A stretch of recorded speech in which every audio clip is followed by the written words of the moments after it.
experience here is this is the Seimitsu LS32 joystick. You're going to see this joystick is a really I consider top-built joystick that I use on all my arcade machines. It offers really nice functionality. It's very easy to use and offers very quick responses. This is basically going to just tell you a little bit about how this joystick's put together, okay? One of the things that's nice about the joystick is, if you can see here, is that it has a red ball-top joystick. Now, I'm going to take the joystick apart and basically show you all the things, all the different options and things that you have. Now, the one thing you're going to notice on this is I currently have a red top ball on this, but on these joysticks, you can actually take the ball top off, like I'm showing you. Just unscrew it like that,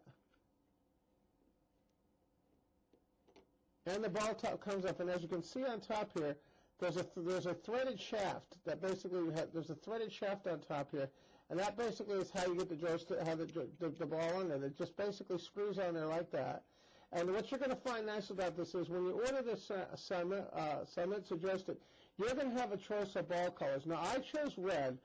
Most of the sites that you order from, that you order the joysticks from, you can just Google Seimitsu LS232 joystick to find out sites that offer it. They're going to give you a choice of ball colors. Now, the choice of ball color that you're going to use for the joystick depends on the type of arcade cabinet that you're going to make, and also your theming.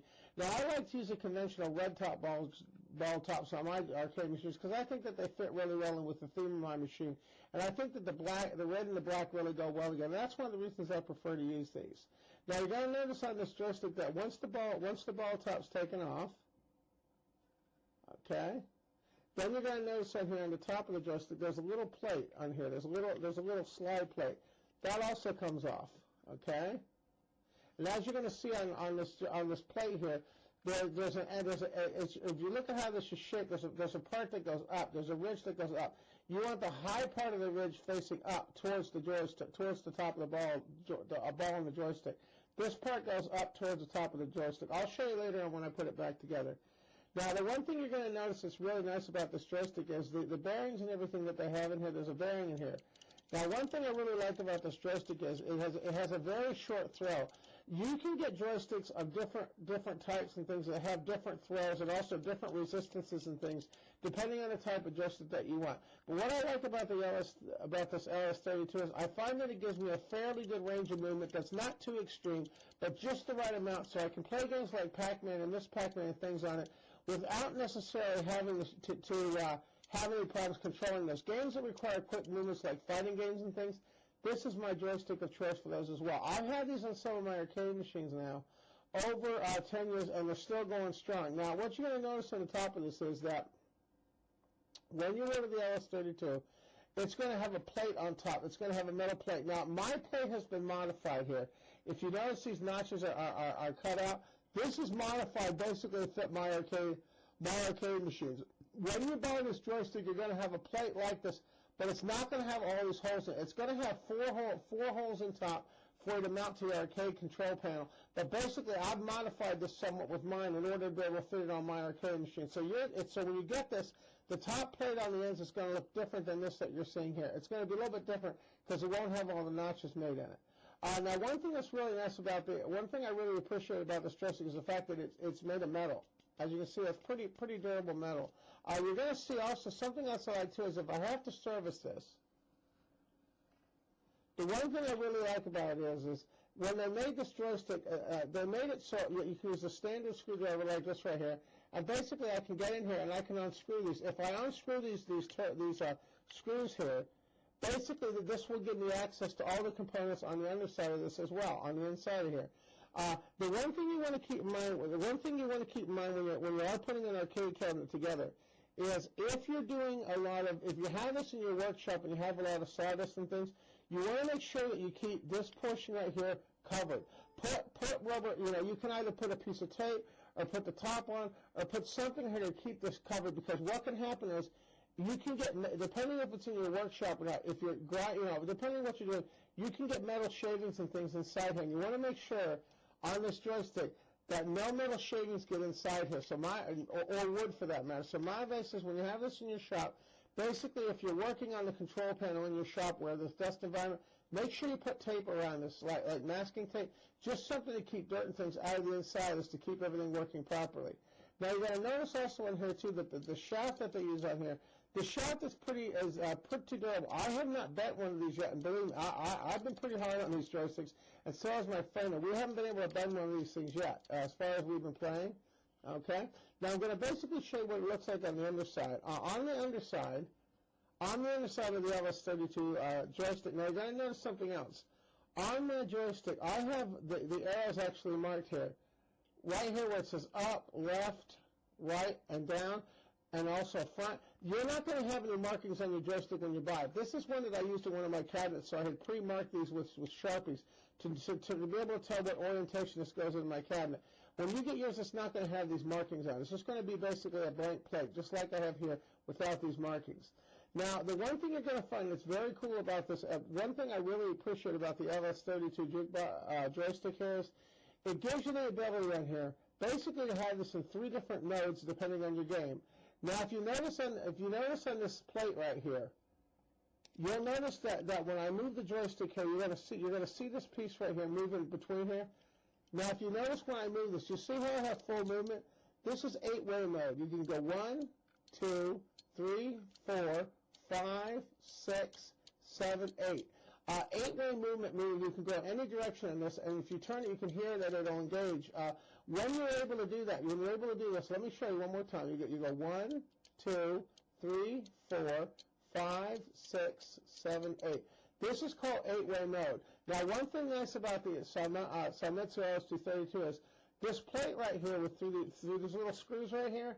Basically, what you can do on this plate is you can actually take this plate off. You can actually, by undoing these screws here that are in here, okay, you can actually undo this plate and then you can slide this over. Now, if you'll notice this side right here, you notice how it doesn't have a round thing. So what it means is instead of the joystick being able to do this, it can only go left to right like this if you're using this groove right here, okay? Now, if you have a Gallagher machine type setup where you only need it to go left and right, this is what that would be used for. This would be used for the left and just to go left and right. Now, if you have an arrangement where you want, like, for example, like Pac-Man, and you only want to use Pac-Man that has 4-way mode, that's what this would be used for. That's what this other side is used for.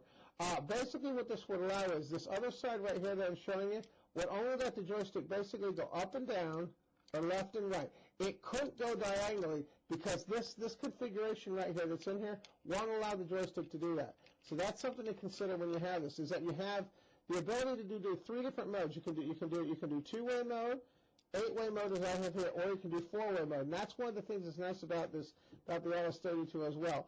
Now, something else you're going to notice that's really nice about this is the connectors. When you buy the X-Arcade control panel interface, which I'm going to show you basically for your keyboard, you're going to notice that on this joystick that it has standard connectors for these plugs. Now I'm going to show you what they look like here. When you buy a X-Arcade control setup, okay, to wire up your control panel, it's going to come with wire harnesses that look like this, okay? Now on the end of these wire harnesses, you're going to have connectors that look like this, okay? Basically what you have is you have a wire on the end, you have a little plastic cover, and this is basically what it looks like on the end. Now this is coming from the X-Arcade, this is coming from the actual X-Arcade setup that I'm going to show you later. I'm going to actually show you how to wire the X-Arcade setup and everything in your control panel. I'm going to show that in one of my coming videos. Now what's nice about this is, if you notice on the joystick here, these basically, you can just take this like this connector right here, I'm going to show you, and basically it just goes on here and it just slides right on there like that, and then this goes on here like that. And that's all there is to it. Now you got a really, really firm connection, nice solid connection. It's not going to come loose. And that's one of the reasons I like this, is because of the fact that it's very, very easy to wire in. It's not real complicated. I don't do a lot of soldering on my control panels as far as putting connections in. I like to be able to take these out. So if something breaks, I can just undo the connectors, and then I can go ahead and fix whatever I have to fix, and then put it back in. Now, you're also going to notice in the bottom of the control panel too, on the bottom of this joystick, there's also screws in the bottom here. There's one. If you look on the bottom here, I'm going to show it to you. There's one. Okay, on the bottom of this, you're going to see there's one, There's 1, 2, 3, 4. 4 basic screws on here that basically can be accessed with a screwdriver. Basically, you open it up like that. That basically allows you to get access to the switches that are inside here. If one of the switches on the joystick should break on the inside of here, I've never done it before, but from what I've been told, you can actually replace these. I haven't actually broken any, so I haven't had to do it. But it's still nice to know that you can take the joystick apart and replace these if you need to for some reason.